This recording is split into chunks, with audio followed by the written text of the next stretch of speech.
Salutations chers disciples d'Avan, et bienvenue dans notre 67ème review consacrée à l'anime Dai-no Daiboken. Cet épisode intitulé Le haut sort de purification menacé a été diffusé le 30 janvier 2022 et couvre la suite de la bataille avec le sacrifice de Merle pour sauver le pauvre Pop en plein doute. Il adapte du chapitre 236 jusqu'à la fin du 239ème, faisant ainsi de cet épisode le premier qui couvre le tome 26 de l'œuvre originale.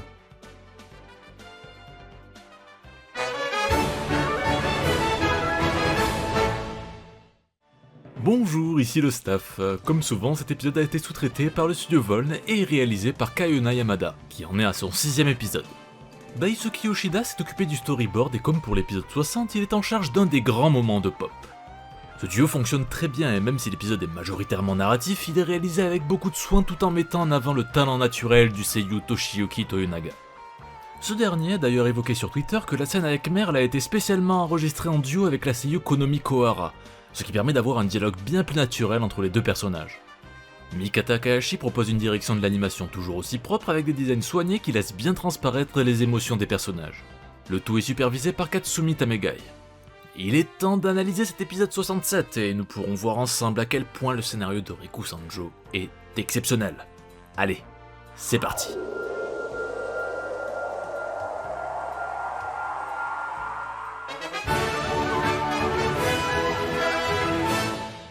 L'épisode débute tandis que notre pauvre Pop s'effondre à genoux, étant incapable de faire briller son insigne. La princesse tente bien de l'encourager, mais le magicien pleure à chaudes larmes. Dans l'œuvre originale, un fond noir marquait sa détresse et son sentiment de solitude face à l'échec. Il révèle ainsi à ses compagnons qu'il était déjà au courant de la capacité des pendentifs à répondre aux forces de l'âme. L'épisode reprend quelques passages précédents pour illustrer ses efforts, ce qui reprend les intentions d'origine du manga. A la base, on pouvait voir en arrière-plan toutes les initiatives du magicien pour être à la hauteur. Un plan en contre-plongée nous permettait également de mieux voir le visage de Pop en train de pleurer. L'équipe reste bien impuissante face au tourment de notre ami. Il en vient même à se demander pourquoi Maître Avan lui a donné ce pendentif, et le haut de son visage est légèrement caché, ce qui reprend les intentions de base de la planche. La reine Flora et Merle suivent de loin la scène, et la jeune voyante se retourne pour s'apercevoir des nombreux monstres ayant été libérés par Zaboera. Sa réaction est assez peu marquante dans cet épisode, là où les planches d'origine apportaient un travail de mise en scène plus prononcé. On pouvait voir un rayon de lumière traverser sa tête pour symboliser ses pouvoirs, et l'expression de son visage était davantage marquée. En revanche, la réaction des autres personnages face à cette nouvelle fournée de monstres reprend bien la mise en page d'origine. Les différents protagonistes disposaient ainsi d'une case dédiée pour présenter leurs réactions. Une grande partie des monstres ont été présentés sous forme de 3D, notamment pour leur introduction. La cassure entre l'animation classique et la 3D est visible, mais pas non plus choquante, ce qui reste l'essentiel. En revanche, ce passage est un peu plus brouillon que dans le manga, dans lequel chaque monstre disposait d'une case dédiée, ce qui permettait de mieux profiter de leur design. Ici, la mise en scène est plus chaotique, mais cela permet de créer une ambiance plus oppressante et une sensation de danger immédiat. Et les amateurs de Dragon Quest seront comblés, avec un maximum de clins d'œil sur ce bestiaire. On peut d'ailleurs constater que Riku Sanjo et Koji Inada ont utilisé celui des Dragon Quest les plus récents pour l'époque, à savoir le 4ème et 5ème opus.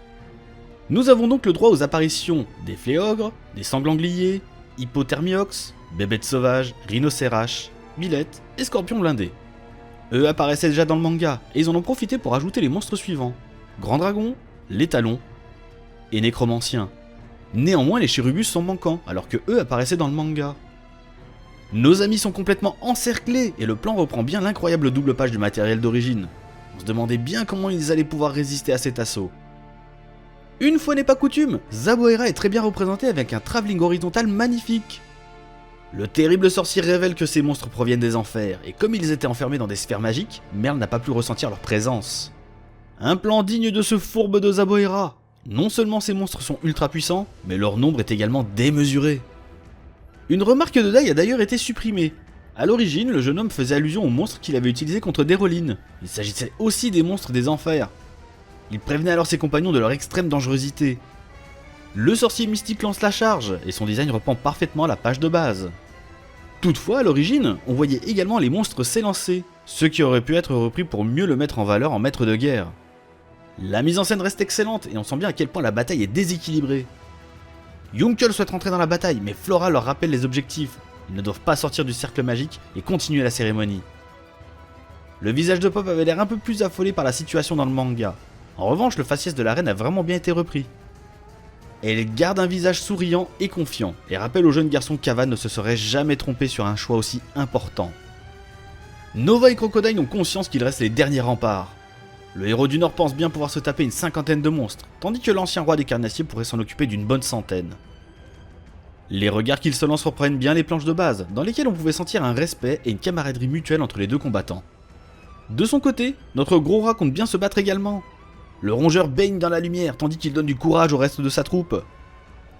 Un petit fanservice nous est offert avec la réaction des monstres qui reprend bien le style des fenêtres de Dragon Quest, avec un texte bien pixelisé. Cela reprend bien sûr la planche de base, mais quel plaisir d'avoir repris cette direction. Beast est le premier à partir au combat, et Chu le montre du doigt pour que sa troupe en prenne de la graine. A la base, notre petit rat était accompagné d'un arrière-plan humoristique, ce qui n'a pas été repris ici. En revanche, l'épisode nous offre un passage inédit avec Brokina dans son costume de fantôme. On peut le voir esquiver avec grâce un coup de hache, et envoyer balader son adversaire avec une pichenette. La bataille est féroce et chaotique, Lon Beruk reste coincé contre Miss Vern, et nous sommes régalés de superbes plans sur son visage. D'ailleurs, le style des ombrages rappellera les meilleurs animés des années 90 pour notre plus grand plaisir. Pendant ce temps, Pop désespère tant il demande à la princesse de quitter les lieux. Malheureusement, s'ils acceptaient, plus jamais le pendentif de Pop ne pourrait briller. Son âme ne pourrait plus trouver assez de force pour continuer le combat.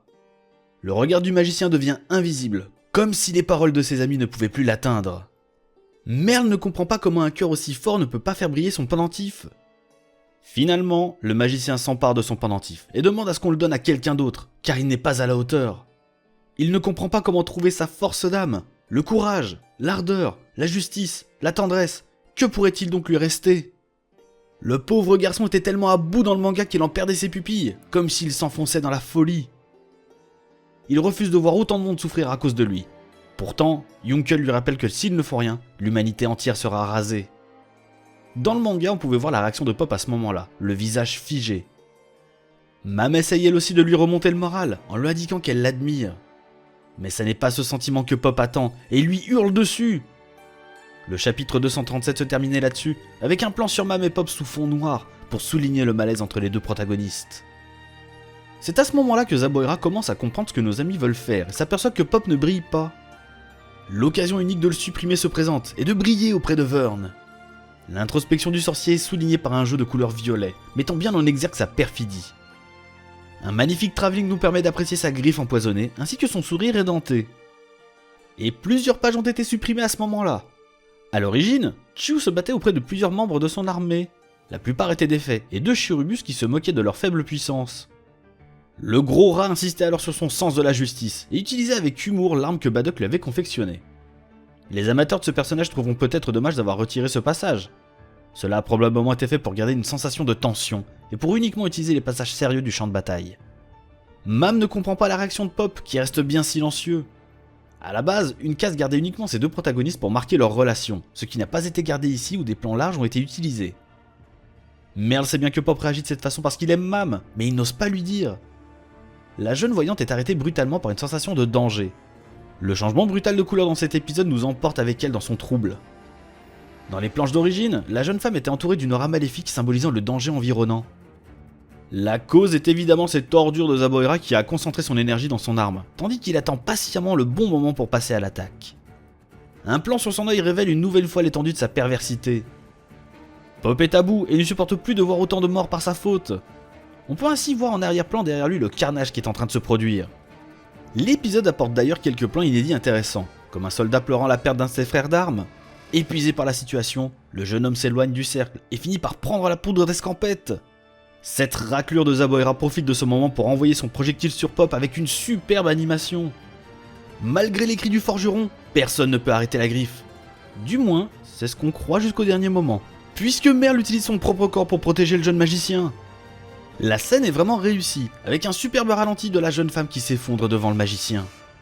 Aucune censure n'a été utilisée, et le sang présent dans les planches de base a bien été gardé. C'est sur cette scène que se concluait le chapitre 238 de l'œuvre originale. Pop conjure Amy de venir guérir Merle, mais la sage de Papnica est bien trop occupée sur le champ de bataille et ne peut pas intervenir immédiatement. Mam ne peut pas non plus aider, étant donné qu'elle doit rester dans le cercle magique. Et les fans de Dino Daiboken attendaient probablement avec une grande impatience cette scène, et nous n'allons pas faire dans le suspense plus longtemps, nous allons vivre un moment masterclass incroyable, digne du manga. Les seiyuu font un travail remarquable, à commencer avec une Konomi Kohara dans le rôle de Merle tout à fait convaincante. Elle supplie Mam de ne rien tenter pour ne pas briser Minacator, et sait que Pop finira par former la 5ème colonne. Tout ce qu'elle voulait, c'était aider Pop et le sortir de son désespoir. Le jeune garçon ne comprend pas pourquoi elle s'est sacrifiée pour lui, qui n'est qu'un moins que rien. Et la princesse Léona avec sa franchise habituelle lui révèle alors que c'est évidemment parce qu'elle est amoureuse de lui. Les larmes coulent sur les joues de la jeune femme, et une musique aussi belle que triste nous accompagne dans sa confession. Une douce voix accompagne la mélodie de Yuki Hayashi, rendant la scène encore plus poignante. Oui, Merle est amoureuse de Pop, mais elle n'eut jamais le courage de lui dire. Elle l'a toujours aimé, dès la première fois. Car, au-delà de sa désinvolture, elle a su voir combien son âme était forte et combien ses amis pouvaient compter sur lui. Combien malgré ses peurs et ses doutes, il avait eu la force de tout surmonter. L'épisode prend le temps pour cette scène, et ce sera un véritable soulagement pour les amateurs de la licence. Le manga accompagnait la poignante déclaration de la jeune femme avec une case absolument magistrale, qui montrait les différentes facettes de Pop. Le jeune homme arborait son large sourire, étant tranquillement allongé sur l'herbe, et il pleurait de douleur. De toutes les planches du manga, c'est peut-être celle-ci qui pourrait mieux résumer le personnage de Pop. Et qui d'autre qu'une femme aussi amoureuse aurait pu-t-elle le dépeindre aussi justement ? Merle avait trop peur de briser leur relation si elle avouait ses sentiments. La jeune femme prend les mains de son aimé et se félicite de lui avoir été utile au moins une fois. Amy arrive enfin, mais il est trop tard. La blessure est trop profonde et le poison trop puissant. C'est terminé, Merle est condamnée. La musique s'envole en même temps que nos émotions, tandis que la jeune fille lui fait part de sa dernière volonté. Elle veut entendre de sa voix le nom de la femme qu'il aime. Le travail de composition et des plans sont divins, avec un contre-jour sur les deux protagonistes, ainsi qu'une des structures en forme de croix qui enfermait Yunkel. La symbolique évoque évidemment la vie de Merle qui arrive inéluctablement à sa fin. Dans le manga, on pouvait voir un rayon traverser aussi bien le visage de Pop que celui de Mam, pour préparer le lecteur à une révélation que seule la Budoka semblait ignorer. Le jeune homme hurle et avoue enfin son amour pour Mam, et son pendentif brille alors de 1000 feux. Mais pourquoi maintenant ? La force de Pop serait donc le courage ? Lui aussi avait peur d'être rejeté en avouant ses sentiments. Et c'est en trouvant la force d'avouer ses sentiments qu'elle a pu soulager son âme et lui permettre de s'exprimer. Une magnifique mélodie au violon nous enveloppe une nouvelle fois, alors que la douce chaleur de la lumière verte de Pop enveloppe la jeune femme. Cette lumière nous avait déjà été révélée lors de l'épisode 9, quand le jeune homme allait risquer sa vie pour aller au-devant de Crocodile. Malheureusement, Merle ne répond plus, et notre jeune magicien ne peut pas supporter que la jeune femme se soit sacrifiée pour lui. C'est alors que sa force magique explose et détruit complètement le pendentif ainsi que les blessures de la jeune femme. Le reste de l'équipe en reste bouche bée, tout comme la plupart des téléspectateurs. D'ailleurs, Yunkel avait le visage fermé lors de cette scène dans le manga, mais l'adaptation animée a été tellement réussie que lui-même en a le souffle coupé à présent. Un grand bravo à Toshiyuki Toyonaga qui réalise un travail absolument prodigieux sur cette scène. C'est sur ce power-up magistral que l'épisode se termine. Comme s'était terminé le chapitre 239 sur un plan absolument incroyable de Pop. Le 5ème pendentif est à présent actif. Plus rien ne pourra désormais empêcher l'équipe d'aller affronter le terrible dieu du mal.